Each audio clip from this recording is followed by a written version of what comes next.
오늘 그 말씀은 포도원 농부 비유로 알려져 있는 말씀입니다. 중요한 비유고 또 복잡하고 논쟁이 많이 일어나는 비유인데, 저는 개인적으로 이 비유는 아주 쉬운 그리고 웬만한 사람들도 그냥 읽어서도 쉽게 이해가 될 수 있는 그런 비유라고 생각합니다.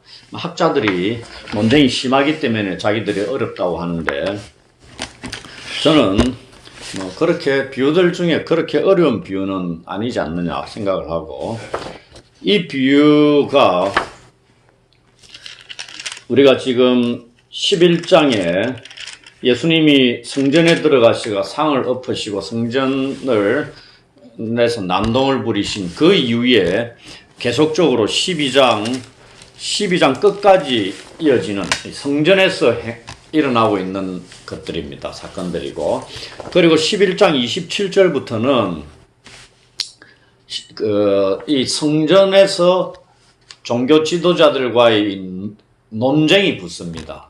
각각의 주제들을 두고 그 논쟁이 한 6가지 정도 됩니다. 그걸 이제 지난주에 우리가 권위에 대한 부분을 가지고 논쟁을 일으킨 걸 살펴봤어요. 그러면서 이 사내들인 공의회에 속한 종교 핵심 지도자들, 그들이 예수님께 무슨 권위로 성전에서 그런 난동을 부렸느냐, 너 권위의 출처가 어디냐 했을 때 예수님께서 세례 요한의 권위가 어디서 왔느냐를 역으로 질문하시면서 그들을 입 딱 다물게 만드셨죠. 그러면서 예수님이 그 성전에서 행한 행위의 근거가 누구로부터 권위를 받고 했느냐에 대해서 답을 안 주십니다.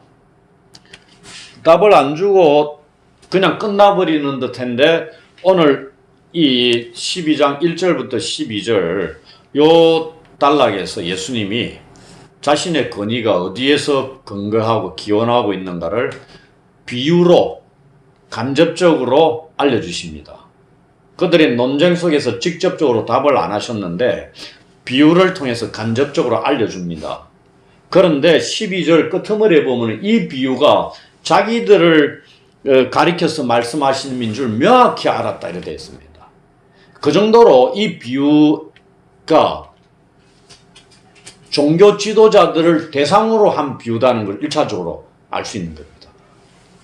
그들이 알았다면은 우리도 이 본문을 이미 종교 지도자들을 대상으로 주어진 비유다는 것을 통해서 보게 되면은 비유가 아주 쉽습니다. 그래서 이 포도원 농부 비유를 통해서 예수님의 권위에 대한 종교 지도자들의 질문에 대해서 예수님이 이 답변을 하고 하시는데, 어떻게 답변을 하고 계시는가를 우리가 이제 살펴봐야 된다는 얘기입니다. 그리고 이 비유를 통해서 예수님이 어떤 분인가를 아주 명확하게 알려주고 계십니다.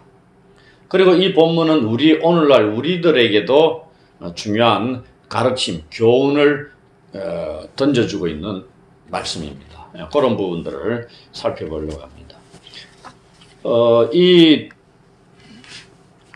제가 11장 27절을 자꾸 말씀을 드리잖아요. 11장 27절부터 12장 12절까지를 하나로 보면 됩니다. 그러면은 11장 27절부터 33절까지가 뭘로 볼 수 있냐면은 예수님의 권위에 대한 도전으로 보고 있습니다. 네가 뭔 권위를 가지고 그런 짓을 했느냐, 이렇게 예수님 권위에 대해 도전을 하는데, 12장 1절로 12절 이 비유를 가지고 예수님이 답을 주고 있습니다. 그래서 요 두 가지가 쌍으로 같이 보셔야 된다. 그리고 마가도 같이 연결해 가지고 기록을 하고 있다는 얘기입니다.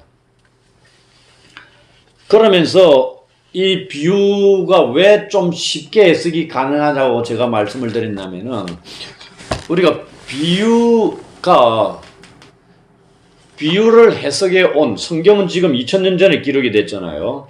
그리고 비유가 성경에 수도 없이 많이 나옵니다. 예수님께서 하신 비유만으로도 40여 개부터 60여 개에 이르기까지 비유가 개수가 다양하다고 얘기합니다. 어느 학자들마다. 그 비유들마다 별의별 해석들을 다 해왔다는 얘기입니다. 그리고 우리가 비유하면 알레고리칼하게 풍류적으로 해석하면 안 된다 이런 얘기들을 많이 해왔거든요. 그런데 왜냐면은 사마리아인 비유하면은 주막이 교회다 뭐 이런 식으로 막 한다는 얘기입니다. 그 나오는 곳곳마다 낙타는 뭐고 그다음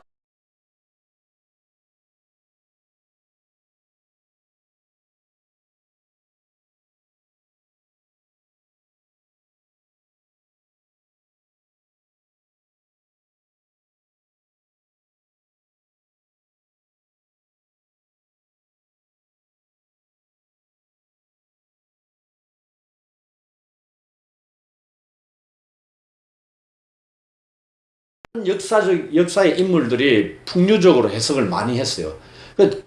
19세기, 20세기 들어가지고 풍류적인 해석은 하면 안 된다는 분위기가 쫙 깔려가지고 변화가 일어난 겁니다. 그 문제가 있다는 얘기입니다. 풍류적인 해석으로. 실질적으로 그렇고. 그런데 오늘 본문은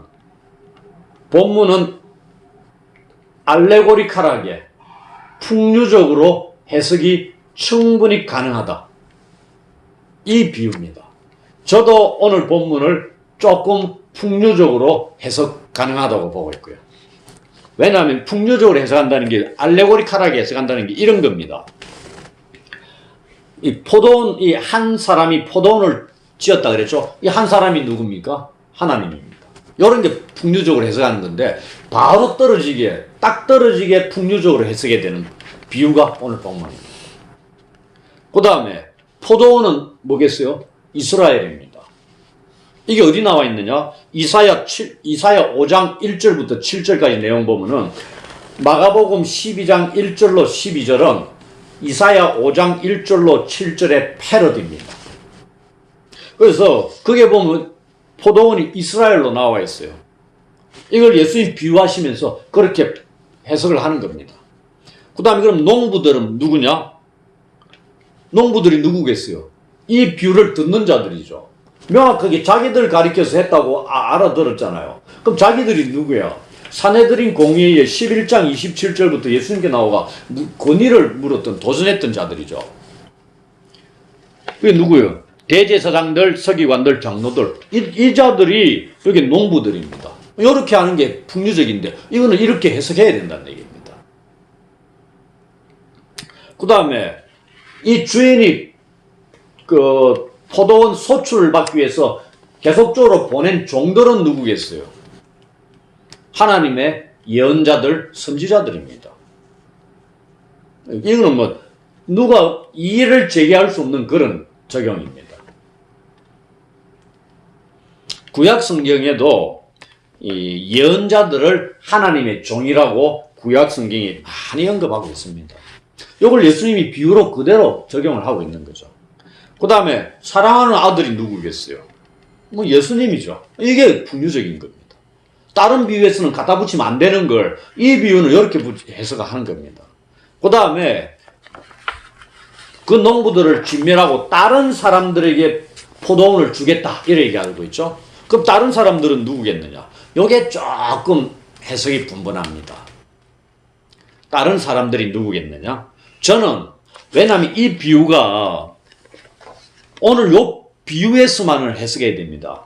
농부들이 누구라고 되어 있냐면은 그 당시 종교 지도자들입니다. 포도원은 이스라엘입니다. 그러면은 농부들을 죽여버리고 새로운 사람에게 포도원을 이스라엘을 맡긴다는 얘기거든요. 관리하도록. 그러면 이 새로운 다른 사람들이 누구겠어요? 교회의 지도자급에 있는 자들이다. 이렇게 축소해서 보는 게 조금 더 그럴듯하지 않느냐. 나중에 이걸 교회 안으로 들어온 이방인들까지 포함시키자. 이렇게 하는 경우도 있습니다. 뭐 그거는 생각이 나름인데 저는 왜냐하면 이 종교 지도자들을 대상으로 한 거고 그 농부들을 죽여버리고 진멸하고 새로운 포도원을 관리할 관리자들을 세우는 거거든요. 그래서 이 다른 사람들을 교회 공동체다 단순하게 그렇게 보는 보다도 조금 더 구체적으로 가서 종교 지도자들로 보는 게 교회의 지도자들로 보는 게 낫지 않느냐 이런 얘기입니다. 그 다음에 시편 그 10절로 11절에 보면 시편 118편 22절 23절을 인용하는데 여기에 건축자들이 나옵니다. 건축자들이 버린 돌이 누구겠어요? 예수님이죠. 그럼 건축자들이 누구겠어요? 종교 지도자들이죠. 그럼 모퉁이의 머릿돌이 된 겁니다. 그 머릿돌이라는 가장 중요한 돌이거든요. 건물에. 그러면 모퉁이의 머릿돌이 됐다. 뭘 얘기하겠어요? 예수님의 부활을 얘기하는 겁니다. 그리고 하나님 보좌 우편에 높이 들림 받으셔서 교회의 머리가 되신 새로이 지어진 성전인 교회 공동체의 머리가 되시는 것을 언급하는 겁니다. 이렇게 이 비유를 적용을 해가지고 쉽게 접근할 수 있다 이겁니다. 그럼 거의 다 끝났어요. 이게 이상한 게 아닙니다. 풍류적이고 알레고리칼하게 비유를 해석하면 안 되는데 왜 자꾸 그래 하느냐. 이거는 그래 해야 됩니다. 우리가 비유를 획일적으로 해석하면 안 된다는 얘기입니다.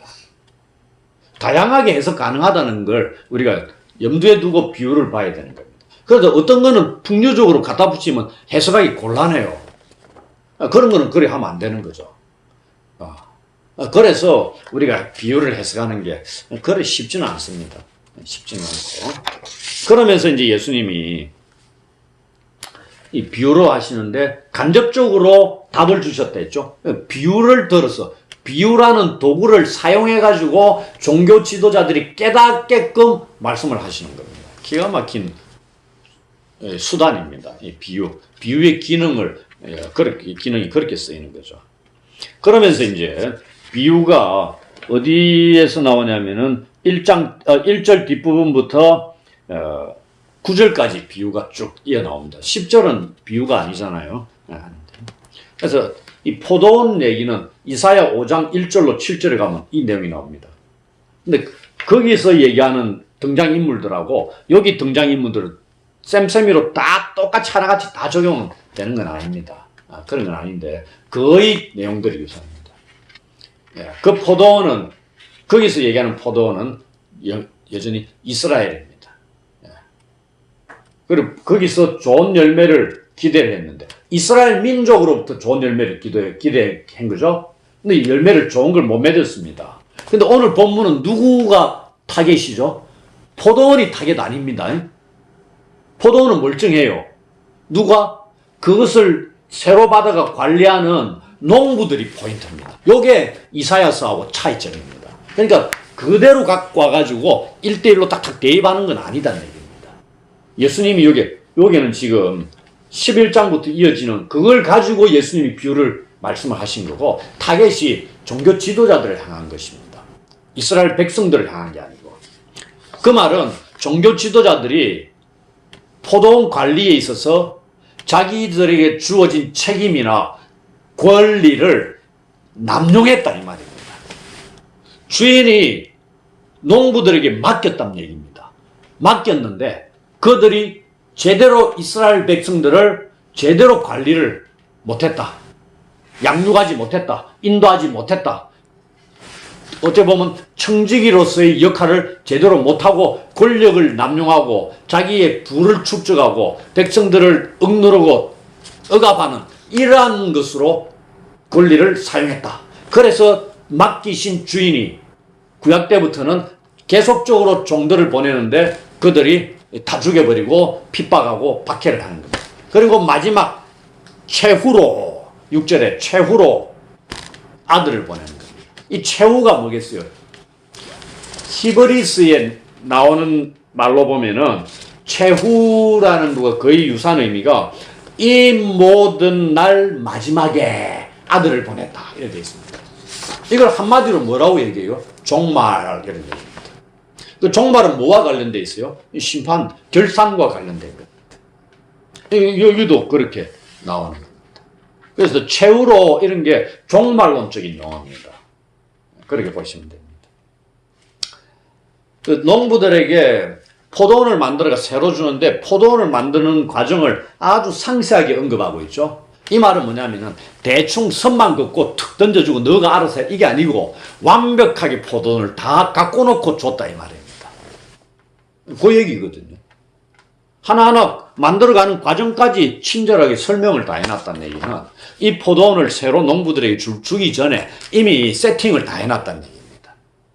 그들은 그냥 와가지고 가꾸기만 하면은 열매를 거두어 먹기만 하면 된다 이 말입니다. 그런 걸 얘기를 하고 있거든요. 근데 포도원 만들어가 주고 이 소출은 거의 뭐 성경에 보면 한 4년 후에 소출이 나오는 걸로 뭐 이렇게 뭐 생각을 하시면 됩니다. 그래서 세월이 몇 년 흘렀다고 보시면 됩니다.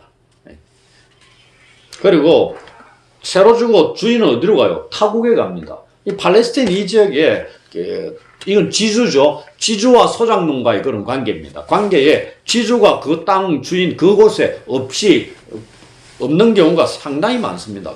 그냥 소작농들에게 맡기고 그냥 가버립니다. 그럼 자기들이 알아서 해가지고 소출의 일부만 그냥 주인한테 계속 갖다 주기만 하면 되는 거죠. 그걸 현금으로 갖다 주기도 하고 수확물로 주기도 하고 그게 뭐 몇 분의 몇을 갖다 주기도 하고 그게 뭐 주인이 나쁘면은 많이 달라고 할 것이고 주인이 뭐 관대하면은 조금만 줘도 되고 막 이렇게 하겠죠. 그런 겁니다. 그런데 때가 됐다 그랬죠. 때가 이름에 가까이 있던 한 4년을 흘렀든지 일단 때가 된 거죠. 그 다음 종말론적으로 보면 하나님과 우리와의 그런 관계에서도 때가 되면은 결산을 한다 이 말입니다. 그러면서 이제 소출 얼마를 열매를 거두든지 현금을 받든지 뭐가 종을 보냅니다. 이 딱 보시면은 종들을 보내는 단계들이 한 종을 딱 보냈는데 이 농부들이 반응을 하는 게 단계적으로 나옵니다. 처음에 딱 보낸 종은 잡아서 심히 때리고 그저 보냅니다. 빈손으로. 그 다음에 딱 다른 종을 보니까 머리에 상처를 냅니다. 상처가 좀 더 심하죠. 그냥 몸뚱아리 때리는 거하고 머리에 가격을 하는 거. 머리는 치명적인 영향을 입힐 수 있는 겁니다. 잘하면 죽을 수도 있잖아요. 예, 그게 내고 능욕하고 보내버립니다. 그 다음 또 다른 종을 보니까 이번에는 죽여버립니다. 그 다음에 또 많은 종들을 보니까 또 때리고 죽여버립니다. 이 말은 뭐예요? 주인이 소출을 받기 위해서 종들을 단계적으로 계속 보내죠. 지속적으로 보냅니다. 보내는데 농부들이 저항하는 강도가 세졌다 이 말입니다. 처음에는 그냥 때려 보내요. 그 다음 머리를 상처를 입혀요. 그 다음에 죽여버립니다. 그 많은 종들을 보낼 때도 죽이고 때리고 막 보내는 겁니다. 강도가 강해지고 있다는 걸 보게 됩니다. 그 말은 뭐예요? 분위기가 그 다음 누구를 보내더라도 다 죽을 수 있다는 걸 염두에 두는 거죠. 우리한테 느낌을 그려주잖아요. 처음에 딱 보냈을 때는 그냥 맞고 오는 겁니다. 그 다음에는 머리가 깨져요. 그 다음에 죽어요. 돌아오지 않죠. 또 보내요. 또 죽고 일부만 살았죠. 그러면 그 다음에 뭐가 나와요? 이 주인이 아들을 보내리라 이러잖아요. 합리적인 판단입니까? 아니죠. 아니 분위기가 아들 보내려면 처음부터 보내든지 그러면 맞고 오든지 하는데 저항의 강도가 세지고 있는 상황에 마지막에 아들을 보내는 겁니다. 그 말은 죽을 수도 있다는 얘기예요. 근데 주인은 어떻게? 존경하리라. 이렇게 생각합니다. 주인이 누구라고요? 하나님. 여기에서 지속적으로 보내는 거죠. 뭘 느끼게 돼요? 은혜와 자비를 생각해야 됩니다. 하나님이 포도원을 포기한다, 포기 안 한다? 포기 안 한다는 겁니다. 구약의 이사야스 같은 경우 자기 백성들 생각해 보세요. 한 방에 그냥 진멸하도 되죠. 아니 이것들 봐라 이렇게 생각하죠. 주인이 마음만 헷가닥 잘못 먹으면 종 다치고 온 뒤에 바로 군사들 보내가지고 진압해버리고 끝내버릴 수 있습니다. 근데 계속 보냅니다. 돌아오기를 회복되기를 기대하는 겁니다. 기회를 준다는 얘기입니다. 자꾸만 이 하나님의 자비입니다. 끊임없이 이걸 우리가 여기서 엿볼 수 있다는 얘기입니다. 구약에 하나님 보낸 종들 대하는 것, 이스라엘 백성들이 대하는 거 보십시오. 다 이랬습니다. 그리고 마지막에 누굴 보내요? 아들을 보내니까 결국 어떻게 돼? 아들도 죽여버리는 겁니다. 그게 이 사랑하는 아들과 딸 앞에 사랑하는 이 붙으면은 우리가 사랑하는 아들이 마가복음에 이미 나왔어요. 1장 11절과 9장 7절에 사랑하는 아들이라고 세례시에 그 다음에 산에서 변화할 때 하나님께서 하늘에서 내 사랑하는 아들이라고 얘기합니다. 아들과 딸 앞에 사랑하는이 붙으면 이 사랑하는이 무슨 뜻이라고요? 유일한 이런 뜻입니다. 그럼 이게 사랑하는 아들이 누구예요? 독생자입니다. 여기서 충분히 이분이 메시아라는 것을 우리는 다 직감할 수 있는 겁니다. 이 용어만 보더라도. 그래서 최후로 보내는 겁니다. 아들을. 이게 어째 보면은 구약에서 예수님 오실 때까지 그 역사를 축약해가지고 보여주고 있는 것일 수도 있습니다. 그러면서 이제 아들을 보낼 때 7절에 농부들이 서로 얘기합니다. 뭐라고 얘기하죠? 이는 상속자니 자 죽이자. 그러면 그 유산이 우리 것이 되리라. 뭔 얘기입니까? 포도원 자체, 그 다음에 포도원이 누구께 돼요? 아들에게 상속되잖아요. 그 아들을 보냈으니까 농부들이 뭔 생각하고 이런 작당 모의 하는 줄 압니까? 주인이 아들을 보냈다는 얘기입니다. 그 말은 주인이 와야 되는데 원래 당연하죠. 아들을 보냈다는 것은 이 소작농들이 생각할 때 어떻게 주인이 죽었구나 이렇게 생각할 수 있습니다. 그러니 상속자잖아요. 그럼 저놈만 죽이면은 이 포도원은 우리가 오래도록 관리를 했잖아요. 그 당시 법도 그런다고 합니다. 오래도록 관리를 했으니까 상속인들이 다 죽어버렸잖아요. 없잖아요. 그러면은 관리자들에게 소유가 넘어갈 수 있는 그런 상황이다 이 말입니다. 뭐 그렇게 추정하기도 합니다. 그래서 이런 이상한 생각들도 할 수 있지 않았느냐. 아들 죽이고 포도원의 주인 자리를 차지하려고 의논하고 있다 이 말입니다. 기가 막힌 노래죠. 근데 자 죽이자 하니까 떠오르는 구약의 장면이 있습니까? 바벨탑. 요셉의 형들이 요셉 아버지 심부름으로 딱 올 때 그때 하는 말이에요. 자 죽여보자. 그 꿈이 어떻게 이루어지는가 보자. 요셉의 형들의 입에서 흘러나온 말이 자 죽이자. Let's kill him. 영어로는 그렇게 똑같이 돼 있습니다. 자 죽이자. 요런 내용입니다. 근데 뭐 다르죠. 여기는 죽이죠. 근데 요셉은 안 죽이죠.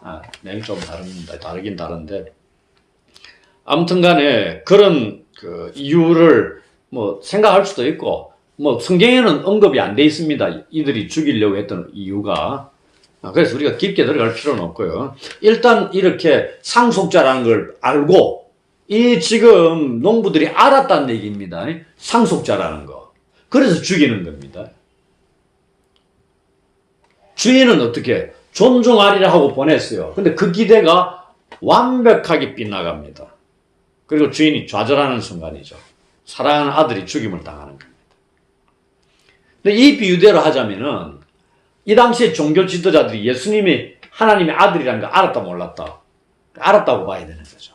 인정을 안 하는 거죠. 죽여버리는 거예요.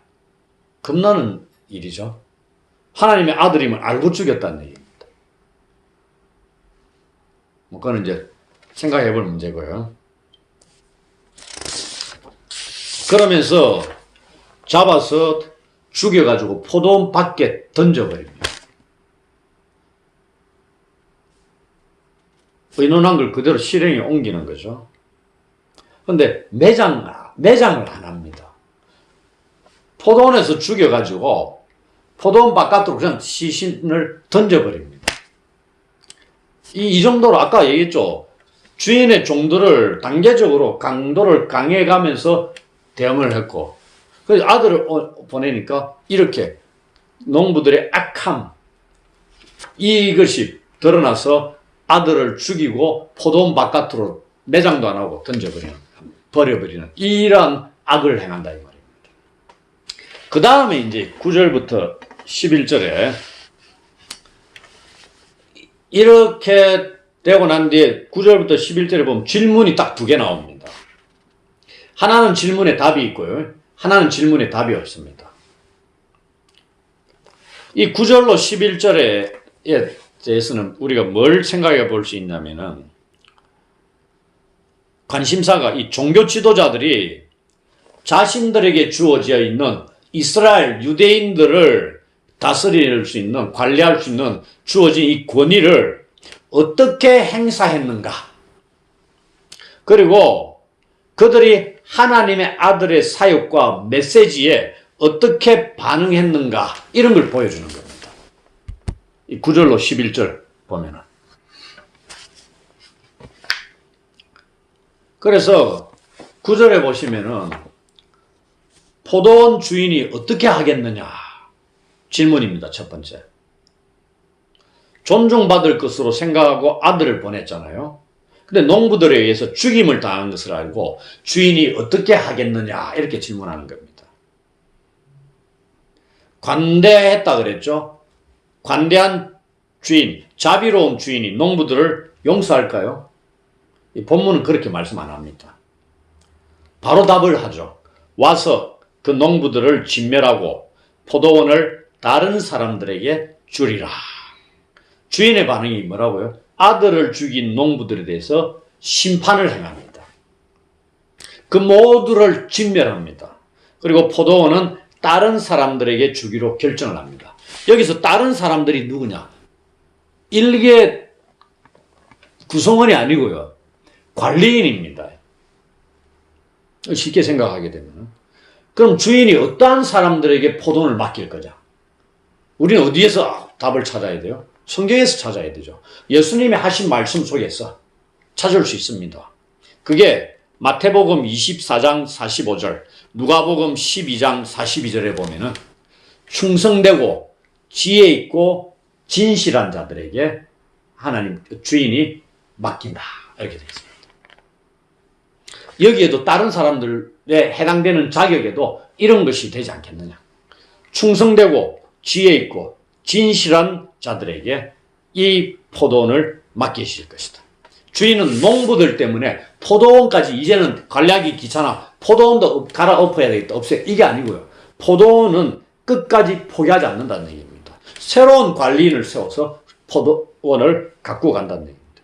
마찬가지로 우리 하나님께서도 우리 안에서 발생하는 온갖 난폭함, 악행에도 불구하고 여전히 우리를 사랑하시는 분이다 하는 것을 우리는 알고 있는 거죠.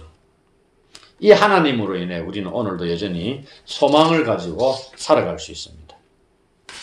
그리고 10절 11절에 보면 농부들에 의해서 사랑하는 아들이 죽임을 당한 이 사건을 가지고 시편 118편 22절 23절 말씀을 인용하면서 설명하고 있습니다.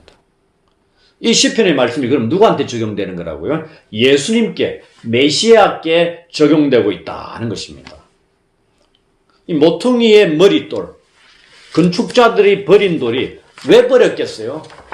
쓸모가 없다고 생각했을 수도 있고요. 자기들의 구미에 맞지 않았어. 입맛에 맞지 않아 버렸을 수도 있고, 그런데 그 버린 돌이 모퉁이의 머릿돌이 된다는 얘기입니다. 종교 지도자들이 죽인 메시아, 예수께서 모퉁이의 머릿돌, 모든 돌 중에서도 가장 중요한 돌, 건물에서 가장 중요한 위치에 누워져 있는 그러한 돌로서 된다. 이게 어떻게 하나님께서 죽은 자를 일으켜 세우시고 자기 우편으로 높이시고 가장 뛰어난 이름을 부여하시면서 만물이 그에게 복종하고 경배하게끔 만드시는 자리로 삼으셨다. 이게 우리한테 알려주는 거죠. 그걸 이제 부활하신 예수께서 그 만물의 머리가 되시고 교회의 머리가 되신다는 것을 알려주는 에베소서 2장 20절로부터 22절 이런 데 보면 잘 알 수 있습니다. 그를 만물 위에 교회의 머리로 삼으셨느니라. 그리스도 예수께서 친히 모퉁이 돌이 되셨느니라. 그의 안에서 건물마다 서로 연결하여 주 안에서 성전이 되어가고 너희도 성령 안에서 하나님이 거하실 처소가 되기 위하여 그리스도 예수 안에서 함께 지어져 가느니라. 이런 말씀이었습니다. 이 모든 과정이 주로 말미암아 된 것이다. 이렇게 얘기하죠. 이 모든 일을 누가 하셨다고요? 하나님이 하셨다 이 말입니다. 예수님 통해서 하신 일들이 곧 예수님을 보내신 하나님께서 진행하신 일이다 하는 것을 알려주고 있는 거죠. 그래서 우리 눈에 놀랍다 이 얘기입니다. 무엇이 놀랍다는 거죠? 건축자들의 버린 돌이 모퉁이의 머릿돌이 된 것이 놀랍다는 얘기입니다. 일반적으로 건축자들이 명확하게 판단을 내가 버렸다는 얘기입니다. 그러면 건축에 쓰여요? 못 쓰여요? 못 쓰이는 돌이죠. 당연한 거 아닙니까? 집 짓는데 필요 없다고 한 자재를 버렸어요. 그걸 가지고 가장 멋진 집 건물의 핵심 부분에 쓸 수 있다. 아무나 하겠어요. 그러니 우리 눈에 놀랍다는 얘기입니다. 십자가에 달려 초라하게 죽으신 그분이 만유의 주가 되시게끔 하나님이 일으켜 세우셨다. 놀라운 거라는 얘기입니다. 그 일을 하나님이 하셨고 이분이 퀴리오스 주가 되셨다 하는 얘기죠. 우리가 이 예수님을 주님으로 모시고 있잖아요. 이걸 읽어보지 못하였느냐 이렇게 질문을 던지는 겁니다. 너희가 성경에서 읽어보지 못하였느냐 질문하고 답이 없습니다. 답을 듣지 않습니다. 근데 이 질문은 긍정적인 대답을 기대하는 말투입니다. 당연히 읽어봤다는 얘기입니다. 종교 지도자들이. 그러고서도 버렸다. 예수님을 죽였다.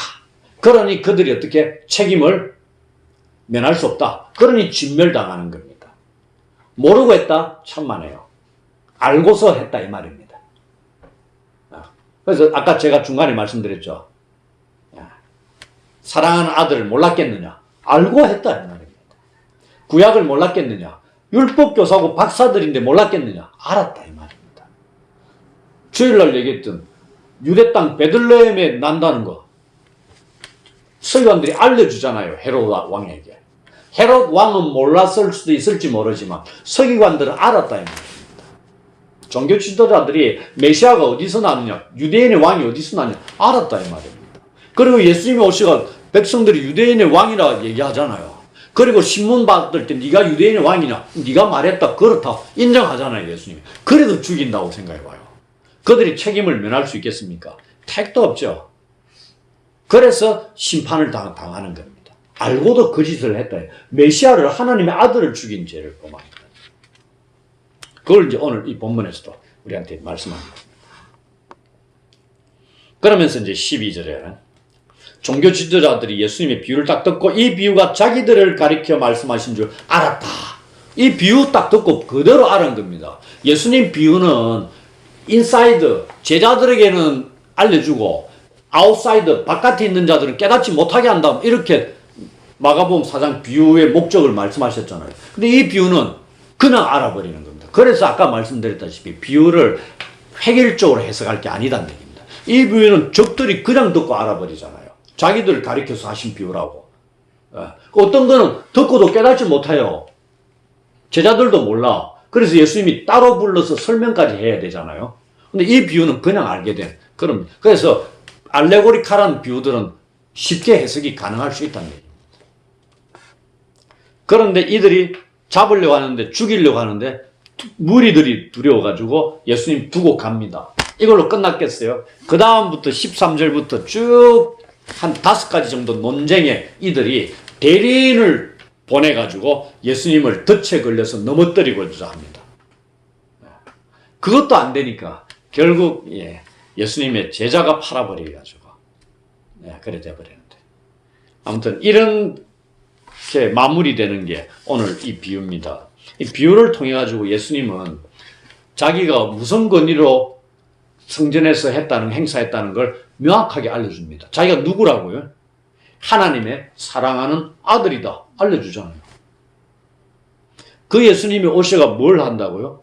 자기는 건축자들의 버린 돌이지만은 새로이 손으로 짓지 아니한 하나님의 새로운 교회 공동체, 새로운 성전을 지으셔서 거기에 머리가 되시는 분이다는 걸 우리한테 알려주고 있는 겁니다.